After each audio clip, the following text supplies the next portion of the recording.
মাত্র 4 দিন আগে মাজিনুর রহমানকে নিয়ে আমি একটা ভিডিও তৈরি করেছিলাম। কোচবিহারের দিনহাটার মাজিনুর রহমান সোশ্যাল মিডিয়াতে বর্তমান মুখ্যমন্ত্রী পশ্চিমবঙ্গের শুভেন্দু অধিকারীকে অকথ্য নোংরা ভাষায়, কুরুচিকর ভাষায় গালমন্দ করেছিল। দেশের প্রধানমন্ত্রী নরেন্দ্র মোদীকে গালাগালি করেছিল।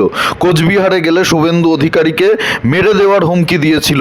সেই মাজিনুর রহমানের ভিডিও নিয়ে আমি একটা ভিডিও তৈরি করেছিলাম, আপনাদের নিশ্চয়ই মনে আছে। সেই মাজিনুর রহমানকে গতকালকে কোচবিহার পুলিশ, দিনহাটার পুলিশ গ্রেপ্তার করেছে এবং ভালো মতন ট্রিটমেন্ট করেছে। এই ভিডিওটা প্রচুর পরিমাণে ভাইরাল হয়, আপনারা অনেকেই শেয়ার করেছেন। বিভিন্ন হোয়াটসঅ্যাপ গ্রুপে আমি দেখেছি এই ভিডিওটা আপনারা শেয়ার করেছেন, সোশ্যাল মিডিয়াতে, ফেসবুকে শেয়ার করেছেন।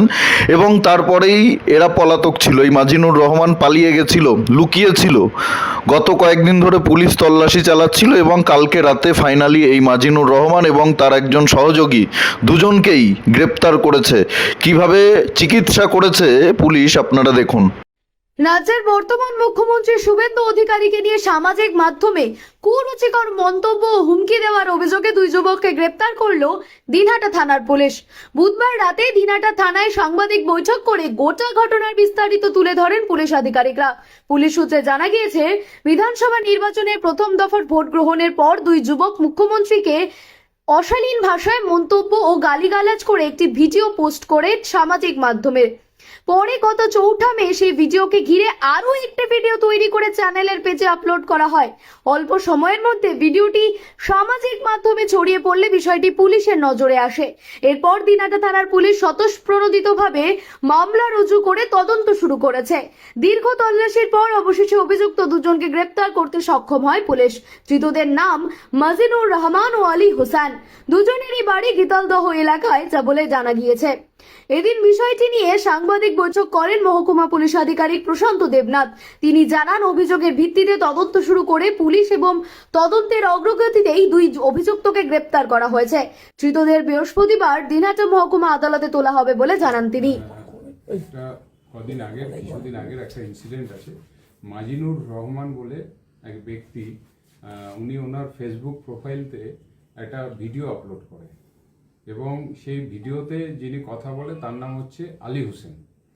এই দুজন মিলে ফেসবুকে একটা অকথ্য গালিগালাজ দিয়ে প্রেজেন্ট সিএম মাননীয় শুভেন্দু অধিকারীর নামে বিভিন্ন গালিগালাজ করে, থ্রেট করে ভিডিও একটা আপলোড করে এবং পরবর্তীকালে 4 তারিখের পর ওই ভিডিওটাকে নিয়ে একটা জয়েন্ট ভিডিওগ্রাফি করে বাংলা জাগরণ বলে একটা চ্যানেলের পক্ষ থেকে, এবং তারপরে ভিডিওটি ভাইরাল হয় এবং আমাদের নলেজে আসে। এবং আমাদের নলেজে আসার পর আমরা একটা ওই টাইমের একটা কমপ্লেনও পাই।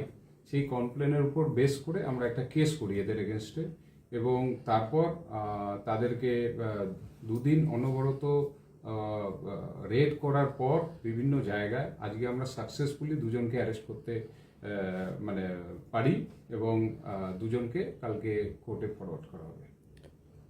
স্যার, বাড়ি কোথায় রয়েছে এনাদের? একজনের বাড়ি কোনামুক্তাতে, মাজিনুর রহমান সন অফ আব্দুল জালিল, এর বাড়ি কোনামুক্তা গীতালদহ।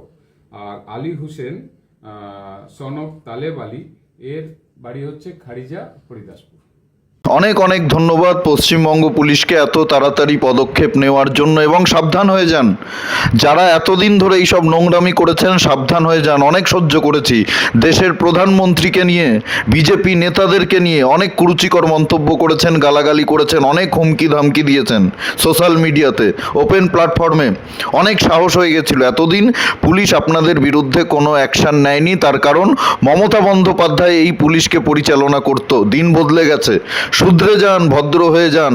একজনকেও ছাড় দেওয়া হবে না। যারা যারা এই নোংরামিগুলো করেছেন তাদের কাউকে ছাড় দেওয়া হবে না। আমি আপনাদেরকে দায়িত্ব নিয়ে বলছি, খুঁজে খুঁজে সব কটাকে গ্রেপ্তার করাবো যারা এই নোংরামিগুলো করে বেড়াচ্ছেন। আমরাও সোশ্যাল মিডিয়াতে বহু বছর ধরে সরকারের সমালোচনা করি।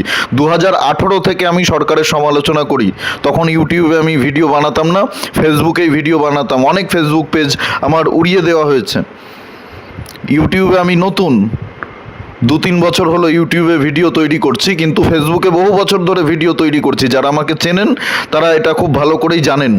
2020 সালে মমতা বন্দ্যোপাধ্যায় সরকারের সমালোচনা করার জন্য আমাকে জেলে ভরা হয়েছিল। আমি কোনোদিন কাউকে হুমকি দিইনি, কোনো তৃণমূল নেতাকে হুমকি দিইনি, কাউকে কোনো দিন নোংরা ভাষায় গালাগালি করিনি। এত সাহস আপনাদের কোথা থেকে আসে? এত আস্পর্ধা আপনাদের কোথা থেকে আসে? এই রাজ্যে এখন আইনের শাসন চলবে, শাসকের আইন চলবে না। কাউকে গালাগালি করা যাবে না, কাউকে না, শাসক বিরোধী কাউকে গালাগালি করা যাবে না। সরকারের নীতি নিয়ে সমালোচনা করুন, সরকার যদি কোনো ভুল করে তাহলে সমালোচনা করুন, কোনো ভুল পদক্ষেপ নিলে সমালোচনা করুন, সরকারের পলিসির বিরুদ্ধে সমালোচনা করুন, গঠনমূলক সমালোচনা করুন, সভ্যভাবে ভদ্র ভাষায় সমালোচনা করুন, কোনো সমস্যা নেই। সকলের বাকস্বাধীনতা ছিল, সকলের বাকস্বাধীনতা আছে, ভারতবর্ষে বাকস্বাধীনতা থাকবে, এটা গণতান্ত্রিক রাষ্ট্র। কোনো অপপ্রচার চালাবেন না, বাকস্বাধীনতার সুযোগ নিয়ে অপপ্রচার ছড়াবেন, ন্যারেটিভ তৈরি করবেন, মিথ্যে গুজব ছড়াবেন, গালাগালি করবেন, ব্যক্তিগত আক্রমণ করবেন, হুমকি দেবেন, তাদের কিন্তু এরকমই পরিণতি হবে। আমি একেবারে পরিষ্কার বলে দিচ্ছি, কাউকে ছাড় দেওয়া হবে না। এই পুলিশ আজ থেকে এক সপ্তাহ আগেও মমতা বন্দ্যোপাধ্যায়ের কথাতে চলতো, তৃণমূল যেটা বলতো সেইভাবেই চলতো। দিন বদলে গেছে, এখন পুলিশকে পুরোপুরি একদম স্বাধীনতা দিয়ে দেওয়া হয়েছে। আইন না মানলে কিন্তু কঠিন শাস্তি হবে, কঠিন পদক্ষেপ হবে। আইন না মানলে, আইন সকলকে মানতে হবে, আপনার ধর্ম যাই হোক না কেন। আপনি অন্যায় করবেন, পুলিশ আপনাকে গ্রেপ্তার করবে, আপনার উপরে অ্যাকশন হবে, তারপরে বলবেন আমরা সংখ্যালঘু বলে আমাদের উপরে অত্যাচার হচ্ছে, ভিকটিম কার্ড খেলবেন। এই দিন চলে গেছে, ভিকটিম কার্ড খেলার দিন চলে গেছে। সভ্য হয়ে যান, ভদ্র হয়ে যান, ভদ্রভাবে রাজনীতি করুন, ভদ্রভাবে সরকারের সমালোচনা করুন। সরকারের সমালোচনা করার অধিকার সকলের রয়েছে, প্রতিটি নাগরিকের রয়েছে। কেন্দ্র সরকারের সমালোচনা করুন, রাজ্য সরকারের সমালোচনা করুন, কোনো সমস্যা নেই, কোনো আপত্তি নেই, কিন্তু গুজব ছড়াবেন না, অপপ্রচার করবেন না, মিথ্যে বদনাম দেবেন না। একেবারে তথ্য সহকারে সরকারের সমালোচনা করুন। অনেক সহ্য করেছি আপনাদের এই নোংরামি, আপনাদের এই বাদরামি, অনেক সহ্য করেছি। এক একটাকে খুঁজে খুঁজে বের করা হবে, সবে শুরু হয়েছে। এরপরে বাড়িতে বুলডোজার চলবে, বুলডোজার। যেরকম উত্তরপ্রদেশে দেখেছেন আপনারা, অপরাধ করলে শুধু অপরাধীদেরকে গ্রেপ্তার করা হয় না, তাদের বাড়ি বুলডোজার দিয়ে গুড়িয়ে দেওয়া হয়। পশ্চিমবঙ্গেও সেই আইন কিন্তু চালু হবে। সাবধান হয়ে যান, অপরাধ করার আগে ভাববেন, ভাবিয়া করিও কাজ করিয়া ভাবিও না। অপরাধ করার আগে 10 বার ভাববেন, 100 বার ভাববেন যে এর পরিণতি কী হতে পারে। তারপরে আপনার বাড়ির লোক হাউমাউ করে কাঁদবে, চোখের জল ফেলবে, আমার ছেলেকে ফাঁসানো হয়েছে, আমাদের বিরুদ্ধে চক্রান্ত হয়েছে, আমরা সংখ্যালঘু বলে, আমরা মুসলমান বলে আমাদের সঙ্গে অন্যায় করছে। এইসব ভিকটিম কার্ড কিন্তু খেলা যাবে না। যারা অপরাধ করবেন তাদেরকে কিন্তু ফল ভোগ করতে হবে। তাই অপরাধ করার আগে 10 বার ভাববেন, হুমকি দেওয়ার আগে 10 বার ভাববেন, গালাগালি করার আগে 10 বার ভাববেন। ভদ্রভাবে বাঁচুন, কোনো সমস্যা নেই। বিজেপি সরকার কারো ক্ষতি করবে না, কোনো সভ্য নাগরিক, ভদ্র নাগরিকের বিজেপি সরকার ক্ষতি করবে না। আমি আপনাদেরকে বলছি, এখনও সময় আছে, শুধরে যান, শুধরে যান। আর যারা যারা এই ধরনের নোংরামিগুলো করেছেন, এক একটাকে খুঁজে বের করা হবে, সে যেই হোক না কেন, তার পেছনে যত বড়ই মাথা থাকুক না কেন, এক একটাকে খুঁজে বের করা হবে এবং আইন অনুযায়ী শাস্তি দেওয়া হবে। এই বিষয়ে আপনাদের কি মতামত অবশ্যই কমেন্টে জানাতে ভুলবেন না। আর ভিডিওটি ভালো লাগলে প্রচুর পরিমাণে শেয়ার করুন, সকলের কাছে পৌঁছে দিন।